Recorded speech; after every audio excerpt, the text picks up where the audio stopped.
Okay guys, I'm out here today to prune my tomato plants. We do have that tropical storm coming through, B-E-H-Y-R. Don't know the name, Bear. I'm sure that's not it. But anyway, if you hear that noise in the background, that's my neighbor. He's still over there working on his house. But anywho, that's the noise behind us. So you guys, you can see that this is massive. Now this is my beefsteak. Sometimes the names will come back to me, sometimes they won't. This is my beefsteak and she is flowering here, but I seriously need to prune this tomato bed out. So I have a couple of tomato plants in here.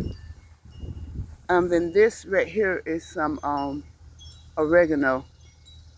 That's oregano, but you can see on my tomato plants, it's quite a jungle in here. So today I'm going to be getting in here and pruning it out. There are lots of pruning videos on YouTube. But you know, I'm a small channel. Everyone may not be watching everyone else. So I'm just going to do a little demonstration. This is going to be a short demonstration showing you guys how to prune your tomato plants and what to look for. And then here you see I got the bees busy at work. I did not plan for this heather queen. I believe this is what this is, or hyssop or bee balm. This is hyssop, bee balm, or heather queen that is growing up in here. But I am glad that it's in here like this because now the bees will be able to pollinate my tomatoes for me. So I think we're going to start over here with this bad boy.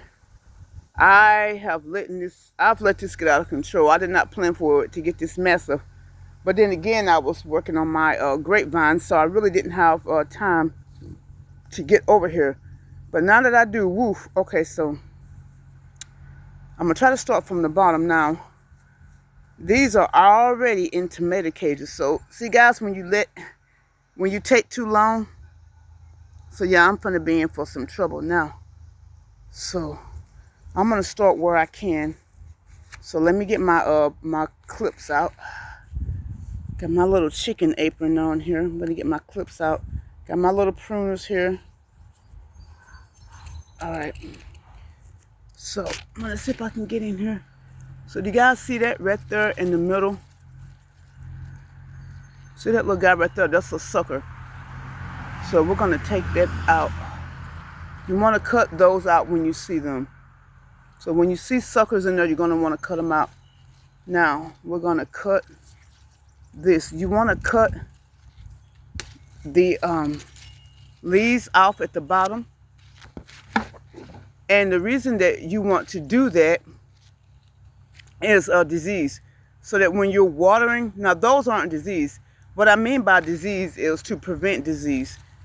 So we're going to cut this one here too. We don't need him.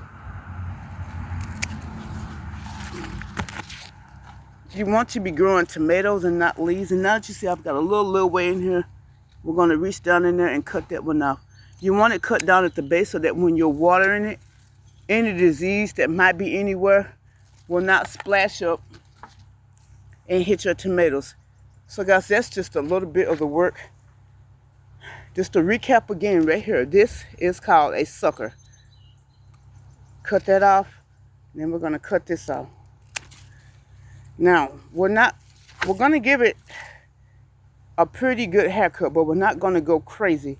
But you can see I have to go back all through here and clip. And then I also have some tomatoes on the side of the house, which is my Samarsonos. Now this guy is already producing some lovely tomatoes here. And this is what I mean by disease. So you see this one?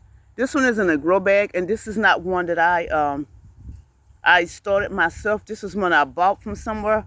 I will usually buy 2 starter tomato plants, just in case, you know, like I said, something starts going wrong with my starts.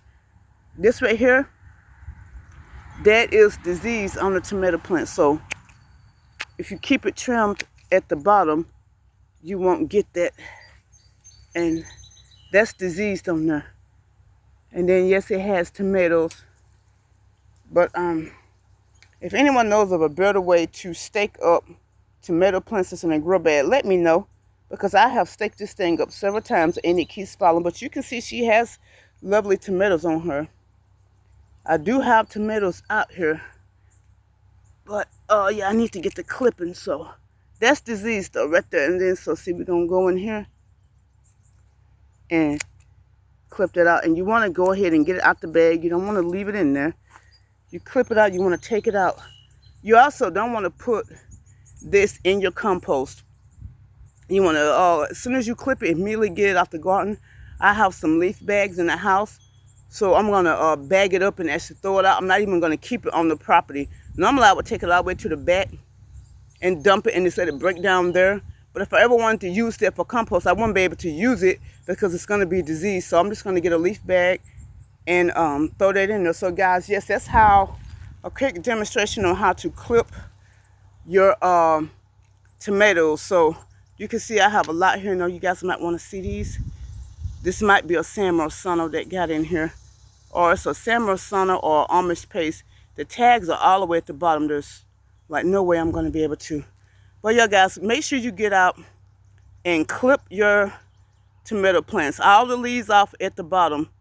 Don't cut all the leaves off. The flowers need the bees and they need the leaves for food. You just want to make sure you get the bottom really good and then go up a little further on it.